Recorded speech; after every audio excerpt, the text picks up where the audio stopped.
What is going on out there around the world, people? Dude, Bizkit, Die For You. Someone else's reaction, the thumbnail. I haven't heard the song. I have not heard the song, bro. But you not see the thumbnails as I'm looking up the song. Someone's like, I could cry. I do not want that to happen. I do want to be emotionally moved if it is an emotionally moving piece, but I kind of want to record another video or two after this. And it has happened to me before. I won't tell you which videos, but there are a couple of videos where I lost my shit and just was bawling. It's really hard to like clean your tears up, like walk around for 5 minutes and be like, okay guys, let's do this is the dance disco song and I know I'm cheered up. And so, you know, I don't want to like be all sad face. But if he makes it happen, he makes it happen. Bizkit, Die For You. You know who else would die for you? Fucking me, I would die for you. I mean, I wouldn't actually like die for you, but what I mean is I'm in Georgia, in the United States of fucking America, and the air conditioner system for the house died last night. So it is midnight. It's roughly, we're getting close. It's close to midnight. And it is, I got a portable AC unit for in here. So right now it's down to about 77, which is not terrible, but I have to turn it off to record. It's gonna be around 83 degrees during this reaction. Cause I would fucking die for y'all. No, it's because I have an addiction. I have an addiction to drinking vodka and making fucking reaction videos. I've already got the vodka in me. Now all I need is the reaction video. Oh, my shirt that I'm wearing. You can't buy it from me. One day I'll just only plug shirts that I make. But I like this shirt. With all these flavors. Is that what it says with all these flavors? Yeah. With all these flavors. And you choose to be salty. Why can't I think of shit like that? Let's go. Yo, this is Bizkit from the USA, and this is a huge shout out to Swissbeatbox and my friend Paponi.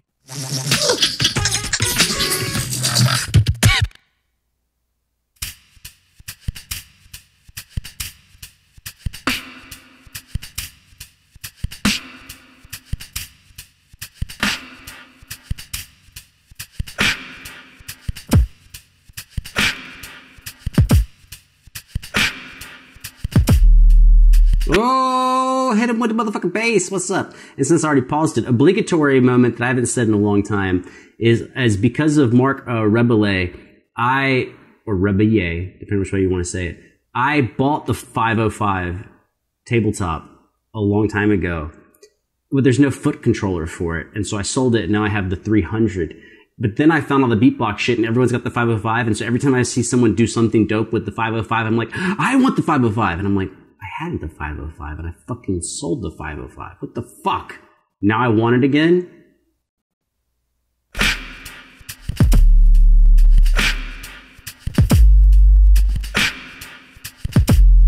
I'm just keeping it real. If I could punch you in the dick with that bass like he's doing right now, give you a little bass dick punch, I would be doing it. I would be like, rattling those balls.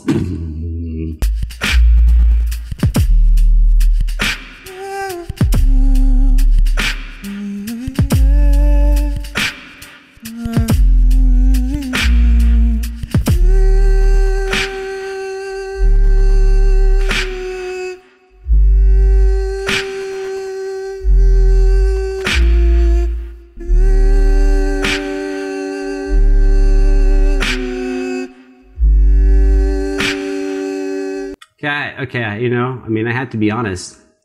It's kind of fucking sucks.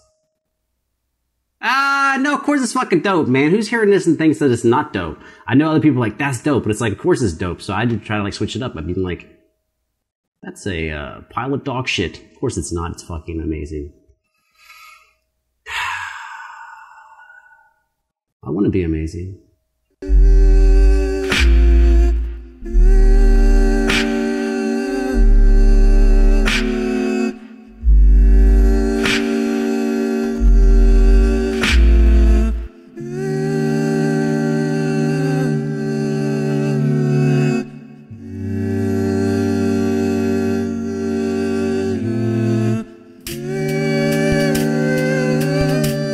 I will talk about his arrangement, even though it's really pretty. It's basically just a chordal structure that moves, oh my god, what is the name for this?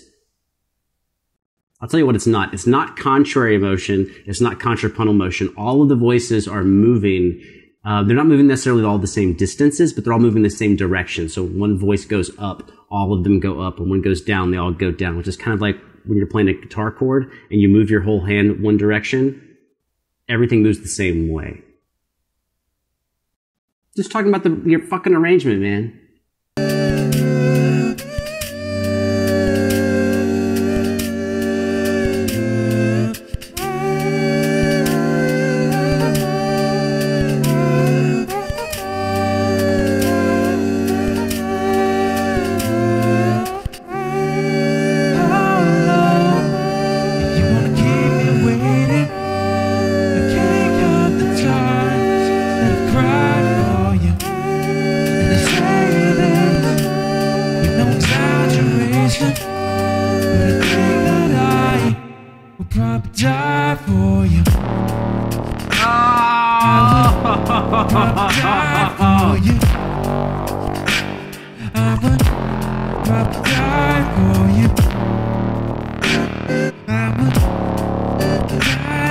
Let's keep it 1000 fucking percent legit. It's not about technique or tone to me. His composition is dope as fuck. The way he structured all these elements and then cut them out with coming with a grimy bass, that is an artistic decision. That is not a bass. Because like if you were like a great bassist, you'd be like, I'm gonna do some bass shit. Or if you're like super fast, we tend to lean towards the things that we're strong at. But right now, he's actually just painting a picture. I have no idea what he's great at. I just know that the way he's using the tools he has and his sound.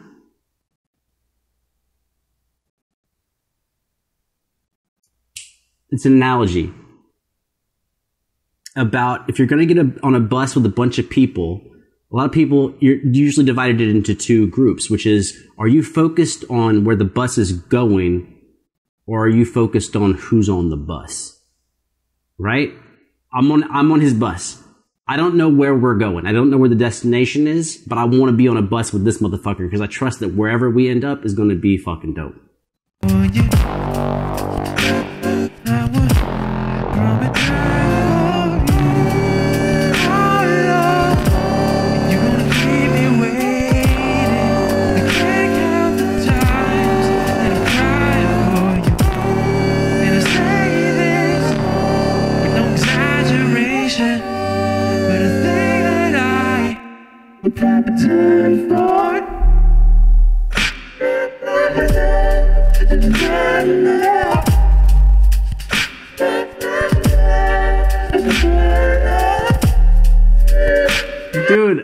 Dude, you gotta know your weak point. I am a weak sucker for it. If you're a dude in a room I'm a sucker for it if you're on stage. But then you're always like, oh, they're on stage, they got professional, miking and sound engineers and shit. But when you're like a dude in your room and you hit me with some fat fucking bass like that, I'm just like,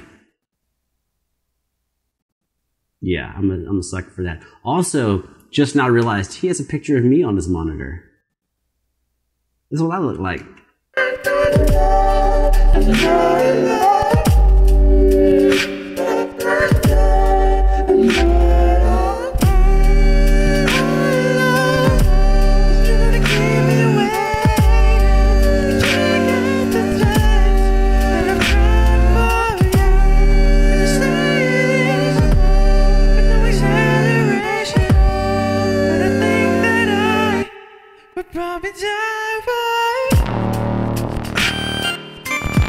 No, you go play a fucking keyboard solo, son? Really?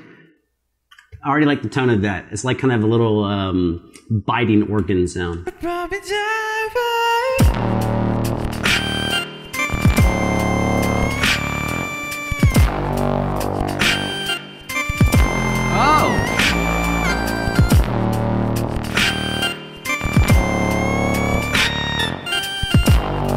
It's not really a solo, it's just another melody. So he had that a melodic fragment when he was playing on the trumpet earlier, when he was doing this trumpet sound, which is, it is a melody, but it's so small, I would call it a melodic fragment. Then he has his actual singing melody, and now we have another melody on this synth. But I wouldn't call it a counter melody because there's not another melody going on. It's not counter. It's not going against or happening at the same time as another melody. It's another section, another melody. So think about this, right? We've got a melodic fragment, an actual melodic fragment on the trumpet, a melody in his actual voice when he's singing the lyrics, and then we have a melody on the synth. So we have 3 different melodic structures and 3 different timbres he's using for those: the trumpet, his natural voice, and the synth. So that's like a lot of attention to, I could do all of those. He could sing this, but he's choosing to put it on there, right? That's like a compositional detail. His thought into the structure of the piece is, he didn't take the weak way out. Anyways, fucking love it. Oh, I didn't say what the weak way would be. The weak way would be once you start recording, right? Once you've got your mic set up and your gear set up, a lot of times you might do the same thing the same way. It's like, why not do this with his trumpet sound? He's already got the mic. But instead, it's like, no, let me go over here to the keyboard. The keyboard is set up. Let me put it over here. It takes extra effort, and it's an extra step. But it results, I think, in a better overall sound. A stronger composition.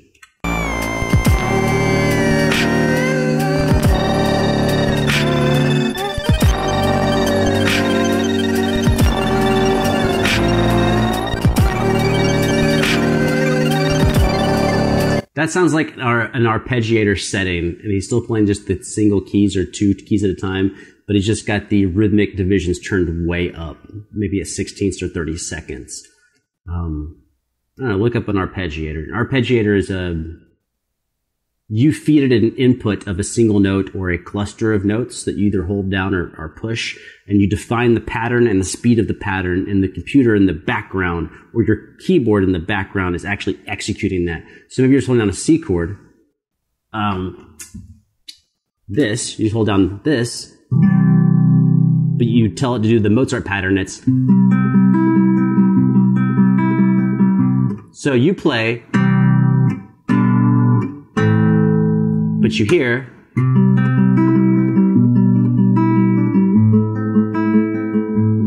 my speed is 1/8 notes.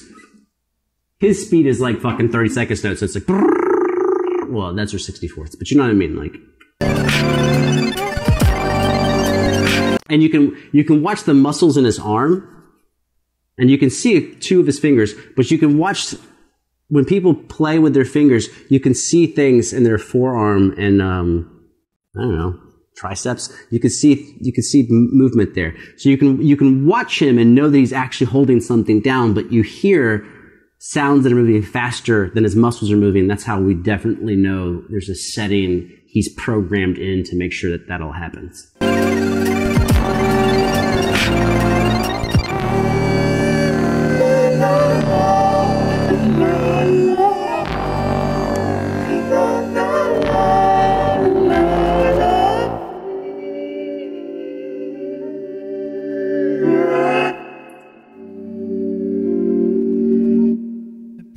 Die for you. We'll probably die for you. Okay. First of all, A+, 10 out of 10, fucking awesome. But also, I think it's funny where people are coming from when they're watching the video, because I think if you're watching this and you're like about to cry watching it, I think you came into this with some bad shit going on. Not bad shit. Well, bad shit isn't things you don't want. What if your cat died? Or you have a brother who's sick, or a mom that's passed away or something. Something that happened to you today, and you're already coming in with a little bit of weight in your spirit, and then you're listening to this, and you're hearing the I die for you, and then you're hearing the beautiful way he structures it all. It definitely could make you want to cry.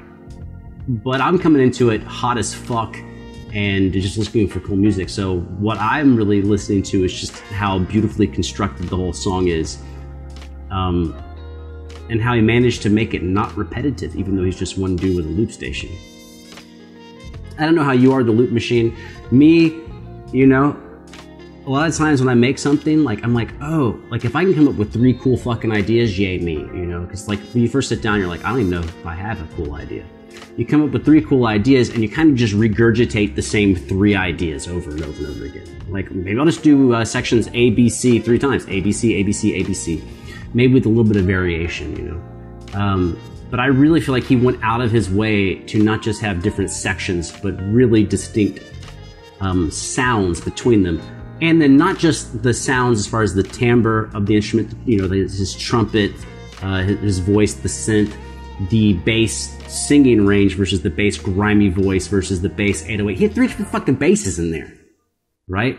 But then he also would build the structure high and do the opposite of a drop, where he would like, well, to me, I mean, maybe you could argue it's still a drop, but he cuts everything out and changes the texture and then brings everything back. So like, just a really excellent composition. And you know what? Let's make this like, this isn't really happened here, but let's make it like music school.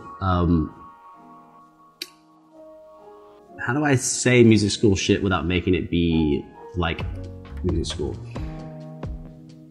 So what you would do is listen to this song and count out the measures, right?